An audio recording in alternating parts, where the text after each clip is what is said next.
கன்னியா ராசிக்காரர்களுக்கு பாதகம் சாதகம்னு கலந்த ஒரு அமைப்பு, ரெண்டுமே கலந்ததாக தான் இருக்கும். நியூட்ரலாக தான் இந்த வருஷம் இருக்கும்.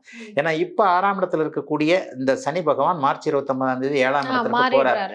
ஆனா 7ல இருக்கக்கூடிய ராகு மறுபடியும் 6ஆம் இடத்துக்கு வந்துடுறார். அப்ப என்ன, கடன், நோய், எதிரி, வம்பு, வழக்கு, அசிங்கம், கேவலம் போன்றவைகள் ரத்து செய்யப்படக்கூடிய ஒரு அமைப்பு இருக்கு. இந்த வருஷம் முழுக்கவே கொஞ்சம் கடன் தொல்லைகள் இருக்காது. அதுக்காக கடன் வாங்கிட்டு கட்டாம இருந்தீங்கன்னா யாரும் இல்லாம பிரச்சனை தான். கடன் தொல்லைகள் மட்டுப்படும். புதிய கடன்கள் வரும். ஆனால் அது வீட்டு கடன் மாதிரியான, வாகன கடன் மாதிரியான உபயோகமான கடனாக இருக்கும். ஒரு பாருங்க, கடனில் 2 விஷயம் இருக்குது. தேவையான கடன், தேவையில்லாத கடன். அப்பாவோ அம்மாவோ நம்மளோ போய் ஆஸ்பத்திரியில் அட்மிட் ஆகி 1 லட்ச ரூபா காலி ஆயிடுச்சு, அதுக்காக கடன் வாங்கினோம்னா அது வேலைக்கு ஆகாத கடன். அதே நேரம் ஒரு வீடு வாங்கினா 20 லட்ச ரூபா கடன் வந்துருச்சு, 2 கோடி ரூபா கடன் வந்துருச்சு, மாதம் 1 லட்ச ரூபா கட்டணும், அது நல்ல கடன். அப்போ நல்ல கடன்கள் வரக்கூடிய அமைப்பு இப்போதைக்கு உண்டு. 9ஆம் இடத்துல மே மாதம் வரைக்குமே முதல் 5 மாதம் நல்ல ராஜா தான். நீங்கள் முதல் 5 மாதம் குரு பகவான் வலுத்து இருக்கிறார். இன்னும் ஒன்றும் சொல்லுவேன், நீங்க நல்லா இருக்கணும்னா உங்க எதிரி கெட்டு போயிருக்கணும். நீங்க நல்லா இருக்கணும்னா உங்க எதிரி கெட்டு போயிருக்கணும். ஒரு இடத்துல சண்டை போட போறீங்க, ஒரு மல்யுத்தம், ஒரு குத்து சண்டைன்னு நினைச்சுக்கோங்க. ஒரு குத்து சண்டைக்குள்ள நீங்க உள்ள போறீங்க. அந்த குத்து சண்டைக்குள்ள உள்ள போகும்போது ஆப்போசிட்ல ஒருத்தர் உங்களை குத்துறதுக்கு ரெடியா இருக்கிறாரு, நீங்க அவரை குத்துறதுக்கு நல்லா இருக்கிறீங்க.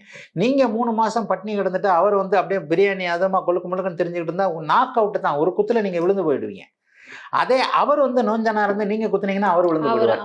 அவர் நோஞ்சானா இருக்கிறார். உங்களுடைய செவ்வாய், உங்களுடைய எதிரி நோஞ்சானாக இருக்கக்கூடிய அமைப்பு இப்ப இருக்கு. அதாவது எதிரி கெட்டு போயிருக்கின்ற காரணத்தினால் 8ஆம் அதிபதியாகிய செவ்வாய் 11ஆம் இடத்துல 6 மாசத்துக்கு நீச்சம் என்கின்ற அமைப்புல இருக்கிறார். ஆக எதிரி கெட்டு போயிருக்கின்ற காரணத்தினால அந்த எதிர்ப்புகள் வலுவிழந்து ஒரு நல்லவைகள் நடக்கக்கூடிய அமைப்பு கன்னிராசிக்காரர்களுக்கு உண்டு. பெரிய சோதனைகள்லாம் கன்னிராசிக்காரர்களுக்கு இருக்காதுங்க. 9ஆம் இடத்துல இருக்கக்கூடிய குரு கூட 10ஆம் இடத்துக்கு தான் போறார். 10ஆம் இடத்துல இருக்கிற குரு பதவியை பறிப்பாரா அப்படின்னு கேட்டா கண்டிப்பாக சின்ன பதவியை பறிச்சுட்டு பெரிய பதவி பறிப்பு. ஐயோ, இது மாதிரி தாங்க ஜோசியம் கட்டு போச்சு. சின்ன பதவியை பறிச்சுட்டு பெரிய பதவியை கொடுப்பாருங்க. அதாவது சும்மா செக்ஷன் ஆபீசரா இருக்கிற பதவியை பறிச்சுட்டு மேனேஜர் ஆக்குவார். போறீங்களா? அப்படி சொல்றேன். ஆமா, சிறு பதவியை பறிச்சுட்டு பெரிய பதவியை கொடுப்பாரு. 10ல இருக்கிற குரு தொழில் வேலை அமைப்போல நல்லதுதான் செய்வார். அப்படிலாம் ஒன்றும் பெரிய அளவுல கேந்திர குரு கெடுக்கலாம் மாட்டார்.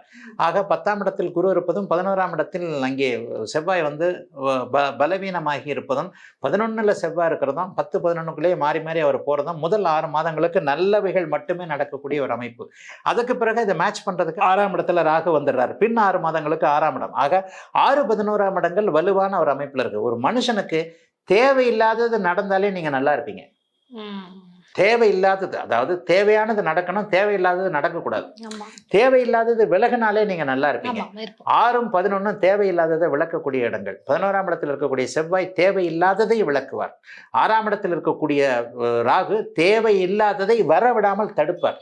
இந்த 2 அமைப்புகளும் பாதுகாப்பு கவசம் போல கன்னிராசிக்காரர்களுக்கு இருக்கிறது. ஆகவே அப்படிலாம் ஒன்றும் பெரிய கஷ்டங்கள்லாம் இருக்காதுங்க. ஆகவே நல்ல விதமான ஆண்டாகவே அமைஞ்சிருக்குது 2025 கன்னிராசிக்காரர்கள் எல்லோருக்கும். பேசு தமிழா பேசுவினுடைய மக்கள் ஃபவுண்டேஷன் மூலமா நம்ம ஒரு மிகப்பெரிய ஒரு பசு சரணாலயம் அமைப்பதற்கான முயற்சியில் ஈடுபட்டிருக்கோம். இந்த பசுக்கள் சரணாலயத்திற்கு என்னுடைய கான்ட்ரிபியூஷனா நான் ஏதாவது கொடுக்கணுங்கிற எண்ண ஓட்டத்தின் அடிப்படையில் கிட்டத்தட்ட 10 ஆண்டுகளுக்கு மேல நான் கலெக்ட் பண்ண கலை பொருட்கள் அனைத்தையும் விற்று அதன் மூலமாக திரட்டப்படக்கூடிய தொகை என்னவோ அதை இந்த மக்கள் ஃபவுண்டேஷனுக்கு, இந்த பசு சரணாலயம் திட்டத்திற்கு என்னுடைய கான்ட்ரிபியூஷனா கொடுக்க போறேன். இந்த பொருட்கள் அனைத்துமே நம்முடைய பேசு தமிழா பேச அலுவலகத்தில் விற்பனைக்கு இருக்குது. கீழே இருக்கக்கூடிய இந்த கான்டாக்ட் நம்பருக்கு நீங்க கால் பண்ணி இது பற்றின மேலதிக விவரங்களை நீங்க தெரிஞ்சுக்கலாம். அது மட்டும் இல்லாம மக்கள் ஃபவுண்டேஷனுடைய அக்கௌண்ட் நம்பரை இந்த வீடியோடைய டிஸ்கிரிப்ஷன்ல கொடுத்திருக்கோம். நீங்க நேரடியா அந்த அக்கௌண்ட் நம்பர் மூலமாவும் உங்களுடைய கான்ட்ரிபியூஷன்ஸை கொடுக்கலாம். பேசு தமிழா பேசு ஒரு சேனல் கிடையாது, அது ஒரு இயக்கம்னு நான் உறுதியா நம்புறேன். உங்களுடைய குரலை தான் நாங்க ஒவ்வொரு வீடியோலையும் பேசுறோம், உங்களுடைய மனசாட்சியை தான் நாங்க பிரதிபலிக்கிறோங்கிற ஒரு எண்ணம் எங்களுக்கு இருக்குது. அதே எண்ணம் உங்களுக்கு இருந்ததுன்னா தொடர்ந்து பேசு தமிழா பேசுவனுடைய முயற்சிகளுக்கு நீங்க கொடுக்கக்கூடிய ஆதரவை இந்த பசுக்கள் சரணாலயம் திட்டத்திற்கும் கொடுக்கணும்னு சொல்லி ரொம்ப தாழ்மையோடு கேட்டுக்கிறேன். உங்களுடைய அன்பாலையும் ஆதரவாலையும் தான் பேசு தமிழா பேசி இயங்கிக்கிட்டு இருக்கு. அதற்கு என்றென்றைக்கும் நன்றி.